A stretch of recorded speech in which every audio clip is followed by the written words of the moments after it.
Con la presentación a las 9:04 del comentario del ingeniero Ramón Alburquerque. Muchas gracias, José Luis, y al elenco formidable de grandes comunicadores de la Z, y siempre recordando y destacando el papel de quien convirtió la información en un análisis permanente, don Álvaro Arbelo Hijo. En las reflexiones con don Bienvenido Rodríguez, hemos decidido que hoy nuestro comentario se relaciona al comportamiento de la economía en el 2023. El 2020 fue un año de cierre parcial de la economía global debido a la pandemia a partir de abril del 2020. Sin embargo, ese año que pudo haber sido verdaderamente catastrófico fue nocivo. Sin embargo, las naciones mostraron resiliencia y capacidad de aguante y resistencia, y como República Dominicana, que prácticamente paralizada, sin embargo ya cerrando el año empezaba a mostrar signos de recuperación, voluntad de recuperación, y el año 2021 pudiera decirse que sorprendió a muchos disparando los ingresos para el gobierno, sobre todo en las aduanas, porque no hay mal total. El mal de los altos precios, de la cadena de suministro, cuando los furgones de China a República Dominicana subieron de $2,000 por viaje a cerca de 12,000, pues todo esto disparó entonces los ingresos de las aduanas, los ingresos del ITEVI, y se pudo compensar la pérdida de las actividades económicas que marcaron una declinación definitiva en los ingresos fiscales, cuando el gobierno era el único ente que podía meter la mano ante la población, y las mismas empresas que habían venido predicando ese neoliberalismo salvaje, colocando el gobierno en una esquina muy reducida, despreciándolo, diciendo que servía para poco, solo para cobrar impuestos y para ser corrupto.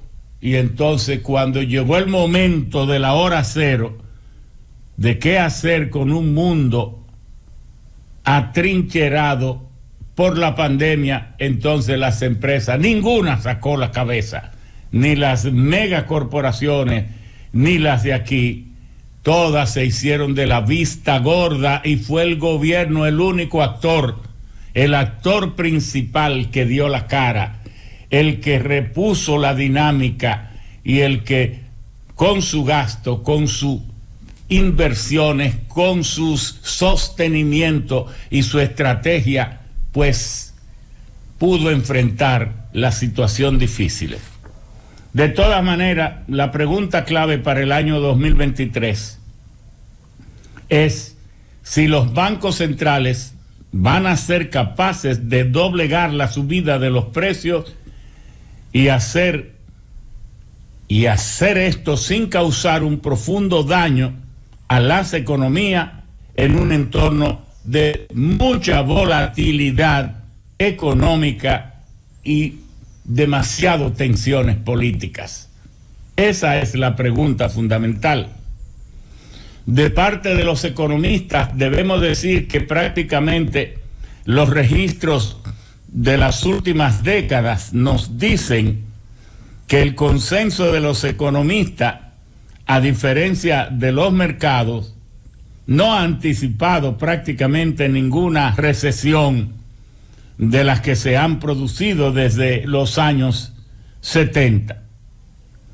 Ahora ese mismo consenso de economistas apunta a que la combinación de inflación, de subidas de tipos de interés, debilidad de la economía china y otras incertidumbres geopolíticas pintan un cuadro para que en un 60% podamos sospechar que el año 2023 acabará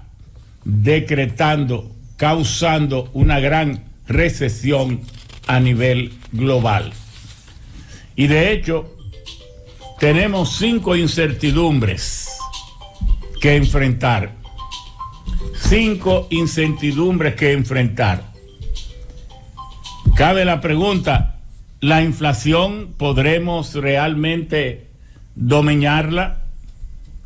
Esta inflación persistente, los aumentos de precios serán más moderados en 2023. Si se debilitan las economías, deberían bajar los precios. Y la predicción del crecimiento es de que China apenas podrá crecer un 4.4%. Eso dice el Fondo Monetario Internacional. Eso también avala el Banco Mundial y los bancos de inversiones, desde el JP Morgan, el Citigroup, bueno, todos los otros, los bancos, el Bank of America, Merrill Lynch, y los otros, el Sachs y todos los bancos, incluyendo el UBS de Suiza, el Credit Suisse también, el Deutsche Bank de Alemania y el Barclays Bank de Gran Bretaña. Eso avalan de que la economía china apenas podrá crecer un 4.4%. De la economía norteamericana o estadounidense, jamás volveré a decir norteamericana, porque entonces, si lo vuelvo a decir, estaría incluyendo en la economía estadounidense a Canadá y a México. La costumbre de decir norteamericano en vez de decir estadounidense. La economía estadounidense jamás se dice que apenas va a crecer en un 1% según el Fondo Monetario y el Banco Mundial y estas agencias. Y América Latina un 1.3, 1.4. La eurozona o la Unión Europea apenas se movilizará un 0.5%. En cambio, la economía global se está prediciendo que crezca en 2.7%. Lo que revela, ¿qué nos revela esto? ¿Qué nos revela esto? Si China es la que crece 4.4%, Estados Unidos apenas 1%, estas son las predicciones. La eurozona 0.5%, América Latina un 1.3%, 1.4%. Pero entonces el resto, el mundo en su totalidad, se dice que va a crecer a un 2.7%. Nos dice que la economía china es la dominante en el planeta ahora mismo, no la de Estados Unidos. ¿Por qué? Porque si la de Estados Unidos apenas crece en un 1%, entonces ¿cómo la economía mundial va a crecer 2.7%? Se debe obviamente a que la gran locomotora, la gran fábrica del mundo, la dinámica del mundo es de repente China, con su crecimiento de 4.4% arrastra la economía mundial. De toda manera, en Alemania, el motor de la eurozona, se espera que la inflación se reduzca debido a muchas medidas como esta de poner un tope a los precios del gas, si es que termina consiguiéndolo, porque sería al gas ruso, y a la electricidad. Pero la inflación de fondo parece que se mantendrá alta debido a las preferencias del gobierno para ayudar a los hogares y hacer frente al alza del costo de la vida, como también a los gastos que ya están siendo significativos en reconstrucción de los armamentos, de la maquinaria de guerra de Alemania, que fue siempre una de las más terribles, y que el canciller alemán ha anunciado que, dado que lo han forzado a meterse en el conflicto en Ucrania, entonces ha aprovechado para reconstruir el armamento militar alemán, que en principio va a beneficiar con sus compras a los Estados Unidos. El otro aspecto importante, además de la inflación persistente, es el caos del COVID en China, que parece que se está corrigiendo, pero que si hubiese seguido con esos encerronas, esa reducción de la producción para aplicar las medidas profilácticas de prevención para que detener el avance de la COVID, evidentemente que China hubiese mantenido un crecimiento mucho más reducido, pero ahora al anunciar que abre las maquinarias, abre las válvulas de todas las actividades hasta llegar al 100%, bueno, esto nos predice que podría haber un cambio significativo y que esa maquinaria, esa locomotora de la economía mundial podría entonces crecer más de lo que se ha predicho. El otro tema fundamental es la crisis energética.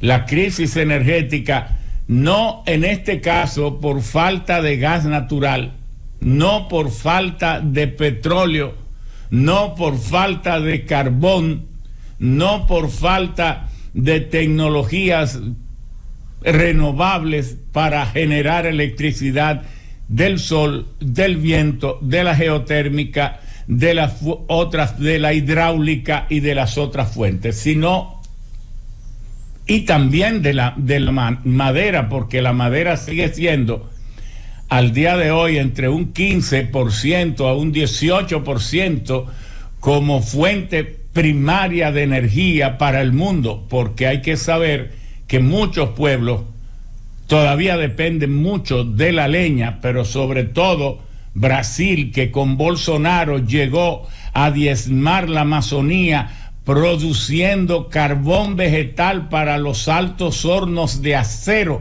en un verdadero ecocidio o crimen contra la naturaleza.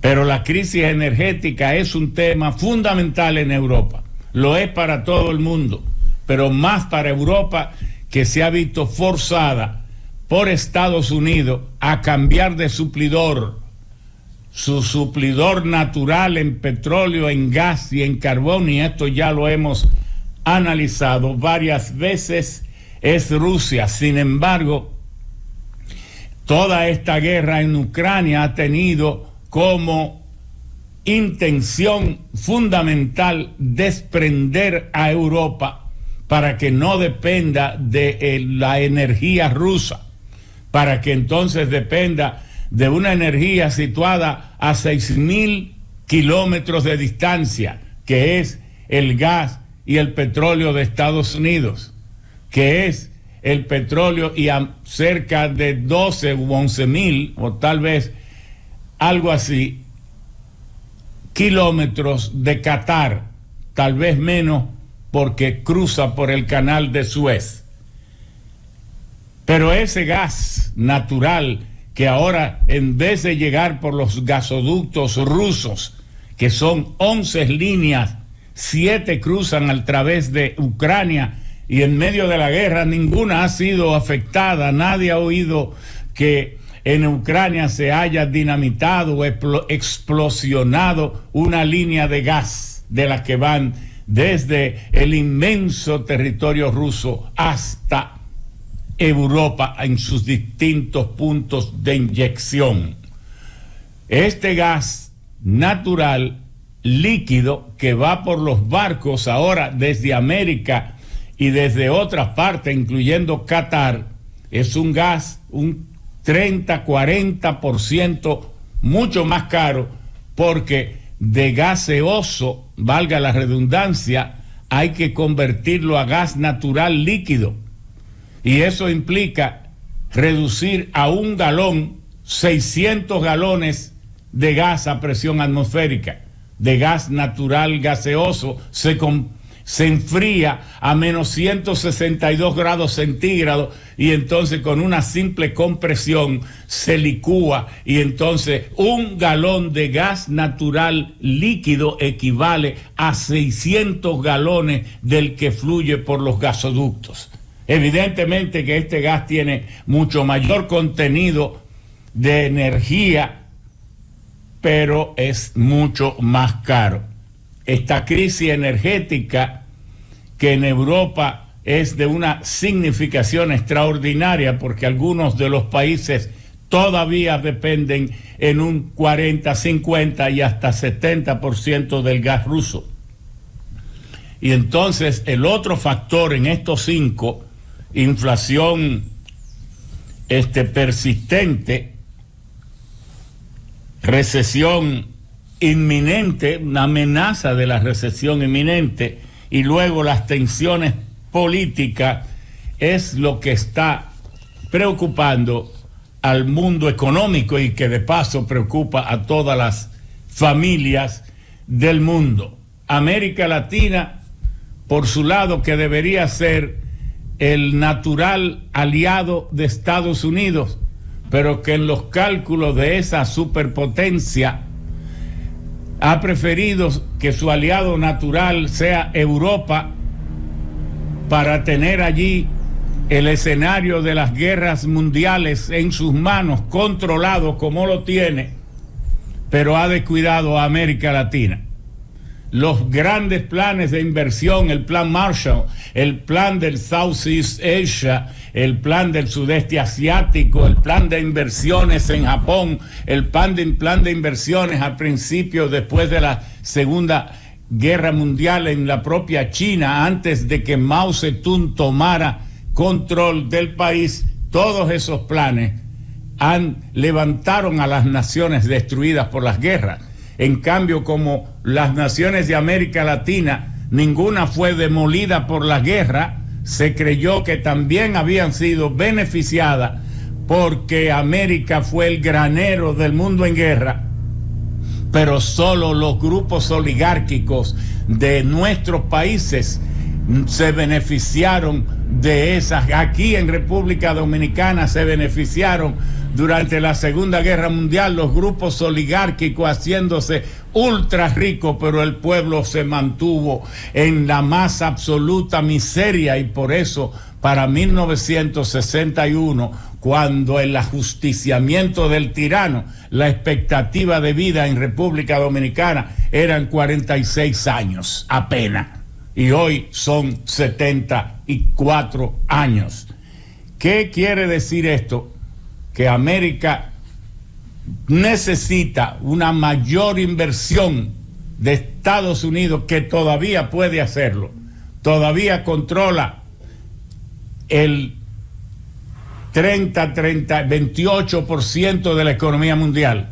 Estados Unidos todavía controla el dólar, que es la mayor ventaja que tiene esta nación, porque controlando el dólar, pudiendo imprimir dólar con una simple orden de la Reserva Federal y del Departamento del Tesoro, imprimir un dólar cuesta 4 centavos, pero cuando se pone en circulación el dólar, que no vale nada porque no está respaldado en oro, no está respaldado en nada, pero está respaldado solo en la confianza que el mundo le tiene a la única moneda que por lo menos es útil para el 70-72% de las transacciones económicas en todo el mundo. Cuando se pone en circulación, cuesta 4 centavos imprimirlo, dice el Departamento del Tesoro, pero cuando circula vale 100. ¿Quién se apropia de los 96 centavos con una simple orden de impriman?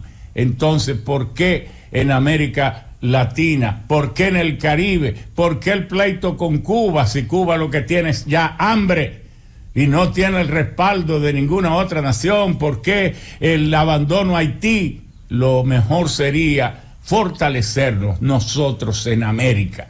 en este continente maravilloso, en este continente único que, como hemos dicho, divide el planeta en dos. Todos los otros continentes, aún Asia, que es el mayor, con 44 millones de kilómetros cuadrados, está ubicado en el hemisferio norte, y al lado le queda Europa con 10 millones de kilómetros cuadrados. Después, ¿dónde queda? ¿En qué hemisferio queda África? En el hemisferio sur. ¿Y dónde queda Oceanía? Allá en el fondo, en el hemisferio sur, en su meridionalidad extrema. ¿Y dónde queda América? América partiendo el planeta en dos, desde el polo norte al polo sur, con todas las estaciones al mismo tiempo. Mientras que Europa y Asia están en primavera, en verano o en otoño, nosotros tenemos al mismo tiempo todas las estaciones. En invierno ahora Estados Unidos con un crudo invierno, pero Argentina en verano. Quien quiera buscar primavera puede ir al norte de Chile o al sur de Paraguay, pero también en oposición en otoño estarán otras naciones así también, como en pleno invierno. ¿Qué ventaja tiene un continente así, que al mismo tiempo produce de todo? Un continente que al mismo tiempo tiene los dos trópicos, el trópico de Cáncer plenamente y el trópico de Capricornio también, con 42 millones de kilómetros cuadrados. Segundo continente en el mundo, Asia con 44, América con 42, África con 30, Europa con 10 millones de kilómetros cuadrados y Oceanía con 9.3 millones. De manera que enfrentemos este año con la certidumbre de que si los dominicanos ausentes, los dominicanos de ultramar, los dominicanos del exterior, nos siguen queriendo como nos quieren, porque parece hasta irónico que la sostenibilidad de este crecimiento económico de 5% no se debe a las buenas medidas del Banco Central, no se debe a que tengamos un gobernador bueno para todos los gobiernos, porque no sé cómo República Dominicana es tan pobre si tiene un gobernador que es mago, bueno para todo el mundo, bueno para Balaguer, bueno para Leonel, bueno para Danilo y bueno para Luis Abinader. Un mago, el único dominicano es superhombre, biónico, que ve el futuro, pero el verdadero gobernador del Banco Central son los dominicanos de ultramar, que no solo nos envían 10,000 millones de dólares en remesa, que eso es solo una parte. ¿Y dónde están los tanques, las cajas, los paquetes, los electrodomésticos y los automóviles usados que nos envían, que posiblemente supere los 10,000 millones que no se están incluyendo en esos 10,000 de la remesa? Se habla de la remesa, pero eso es el dinero en efectivo en pequeñas cantidades que llegan por la remesadora y los bancos. ¿Y dónde está el dinero que trae? Porque el 20% de los turistas que vienen al país son dominicanos y que vienen en su mayoría a invertir, a traer su dinero para seguir invirtiendo. Y como no pueden traer 10,000 dólares, traen porque tienen que declararlo y muchas cosas, entonces traen 9,999,99 y traen sus tarjetas de crédito y traen sus chequeras, y cuántos miles de millones también nos inyectan por esa vía. Y las acciones ilícitas o no ilícitas de lavado que hay entre ambas poblaciones, la de allá y la de aquí, y los otros dineros que andan por ahí moviéndose, que no son pocos, por cuestiones que aterran como el narcotráfico. Entonces, lo que queremos decir es que República Dominicana ha persistido en este crecimiento porque tiene esa inyección gratuita y generosa de dinero, mientras que para el turismo, para que entren 9.000 o 10.000 millones, hay que construir hoteles, comprar solares, contratar tour operadores, traer los turistas, invertir en atenderlos. Lo que envían esos nobles dominicanos es de gratis, no hay que construir nada. Y entonces son como una flecha de amor disparada a los hogares más pobres, los $30, los 25, los 50, los 100, los $200 cada mes o de vez en cuando. Eso mantiene la economía y por eso estas predicciones económicas a lo mejor queden cortas, porque el 2023, ese Dios que tanto nos quiere, tal vez nos apriete, pero no nos ahorca, porque Dios está con la República Dominicana. Muchas gracias.